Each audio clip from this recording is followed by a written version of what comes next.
This is the Palin Update on SarahNet Radio. I'm Kevin Scholla. And usually I'll say poles, nah, they're for strippers and cross-country skiers. A huge guest today to ring in the new year, someone who certainly isn't concerned about polls and media spin, instead choosing to worry about delivering an important message and addressing the concerns of the American people. Presidential contender Michele Bachmann is here. The Minnesota representative is working hard for each and every vote and offering a solid choice for conservatives and Americans who yearn for a proven leader. Congresswoman Bachmann, thanks for joining us here on the Palin Update on SarahNet Radio. How are you? Hey, I'm doing great. It's good to talk to you. Well, it is a pleasure to have you here, and I know you are a candidate that many Palin supporters are taking a close look at right now.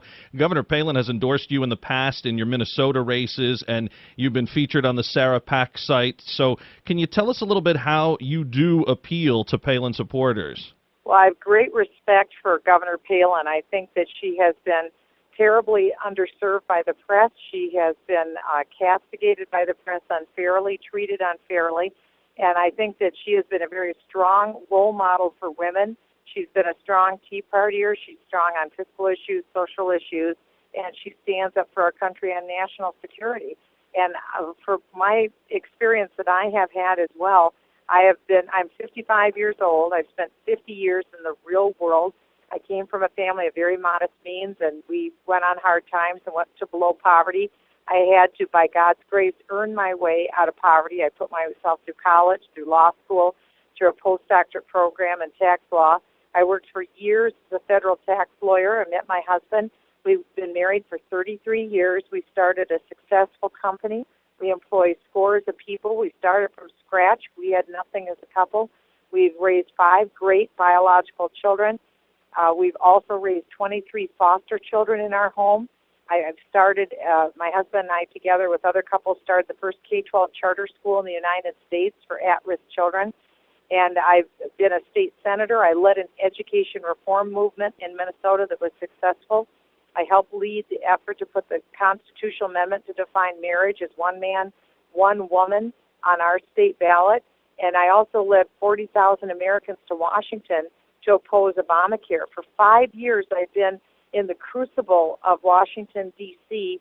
I've been proven and tested. I've stood up against the big money crony capital interests in Washington. And now as President of the United States, I intend to take that same Tea Party spirit that I used to establish a Tea Party caucus in Washington. I intend to take that same spirit to the White House and stand up for the American people, stand up for our Constitution, and give the country back to the American people. I think something great going for your campaign is voters know what they'll get from a Bachmann administration. You've always stuck to your convictions. Does that make you stand out from some of the others you're up against right now in the primary process? It absolutely does. And I'm not here to trash the candidates, but to say we know very clearly that in 1980, we did not need a moderate to run against liberal Jimmy Carter. We needed a true, proven conservative. Ronald Reagan was that conservative. Even more so now with Barack Obama, who's essentially been acting with socialist policies. Even more so, we need a true, proven conservative. That's not true with Newt Romney. Newt Gingrich has a long, storied history of being on the wrong side of issue after issue. For 20 years, he's been advocating the individual health care mandate. It's unconstitutional as recently as May of this year. And today we learned that he praised Governor Romney's socialized medicine in Massachusetts. We all know that Governor Romney has been behind socialized medicine. The 2 leading Republicans who've been for socialized medicine will not be the people who will repeal Obamacare. We only have one chance to get rid of Obamacare. That's 2012. We can't waste that opportunity on people who never will repeal it. Governor Perry won't repeal it. He also is behind a health care mandate in his state. We can't afford this time to get it wrong. We need to have somebody who's going to stand up and fight. And of all the candidates in this race, I am right on the issues. I'm right on national security. No other candidate is more current on national security than I am. I sit on the House Intelligence Committee. We deal with the nation's classified secrets. I have real-world business experience that no one else has, starting a business from scratch. And I also am the only tax lawyer in the race. I'm the only one that started the Tea Party caucus in the House of Representatives, and I am the one who has the strongest record as a social conservative. I stand for life from conception until natural death. I have given birth to 5 children and taken our 23 foster children into our home. I've really literally put skin in the game when it comes to the life issue, to defend marriage between a man and a woman, and our religious liberties. In this race, we shouldn't settle for a candidate. We should have a candidate who does it all. I'm right on the border issue. I have the highest score of any candidate on sealing our border and making English the official language of our country, and also ending the practice of taxpayer benefits for illegal aliens.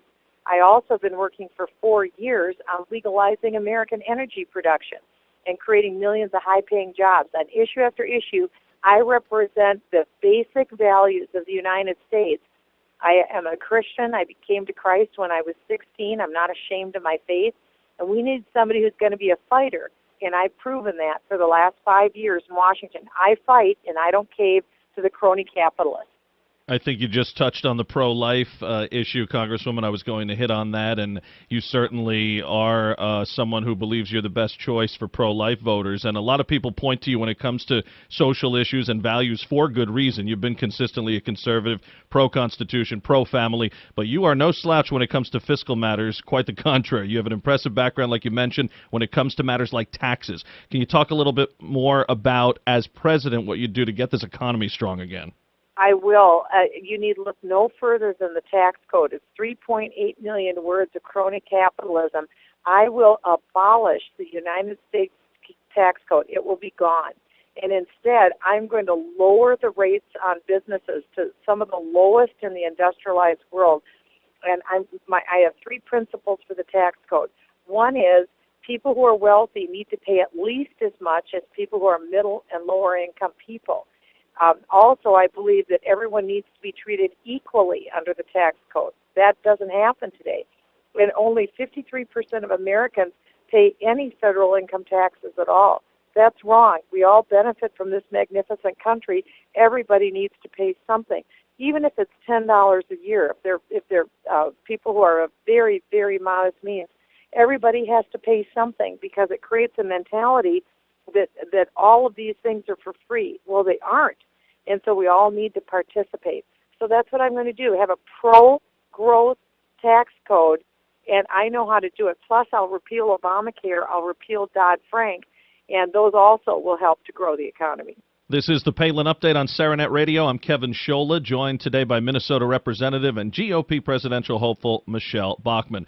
Congresswoman, are there special challenges for women candidates? I always got a kick out of the comments made regarding Governor Palin's possible candidacy. When you got into the race and started off so well, some said, well, Palin can't get in now because Bachmann's in, basically because you're both strong women. You don't hear that with men. Isn't this the kind of nonsense we should be past by now? Well, sure. It isn't like we have a token slot for a woman who gets to run for president. Right. I think one thing that Sarah Palin demonstrated when she ran for vice president with John McCain in 2008 is that I think people looked at Sarah Palin. She handled herself, I think, very well. And people saw that it is possible to have a woman on the presidential ticket. And I'm grateful for her for blazing that trail. And now I'm seeking to run at the top of the ticket as the President of the United States. And one thing we saw is that in the only statewide race so far in this presidential campaign, the Iowa straw poll, I won. No one thought that I would have a chance to win, but in a conservative state with a little bit older population, they chose a woman.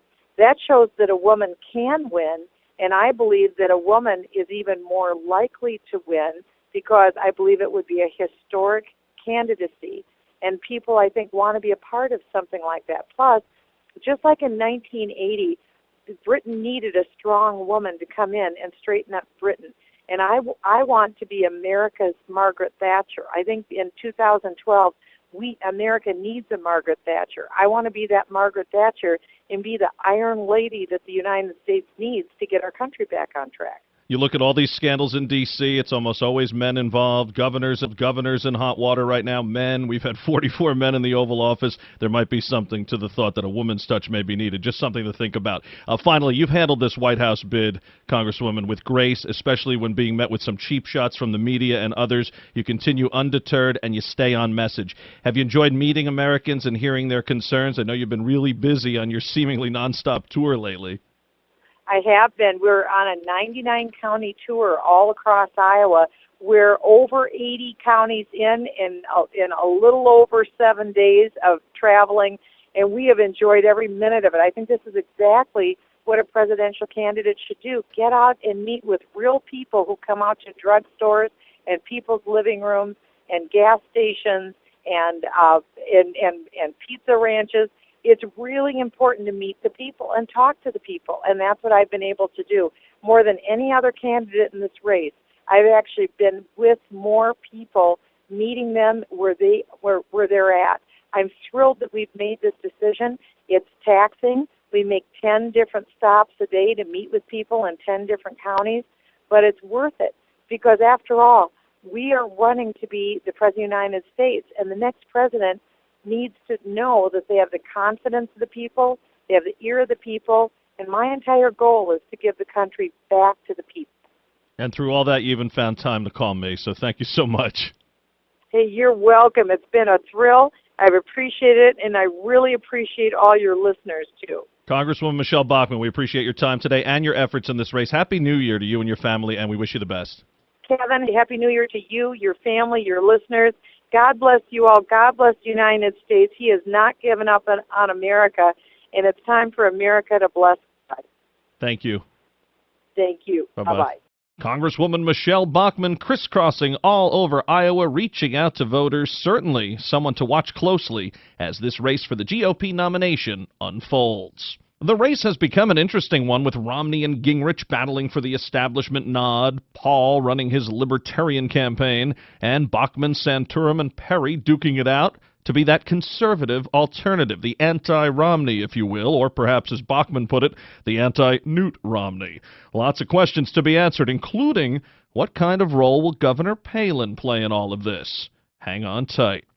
And be sure to keep an eye out for more of our presidential series. We've already heard from Gingrich, Santorum, and now Bachmann.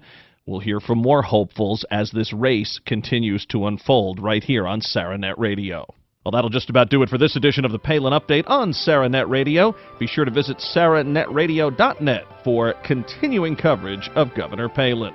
Also, follow us on Twitter at SaraNet Radio, and we're now on Facebook, so make sure you like SaraNet Radio on Facebook.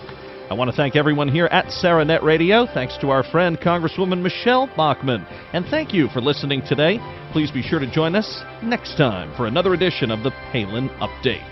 I'm Kevin Scholla. Have a pleasant day and an outstanding 2012.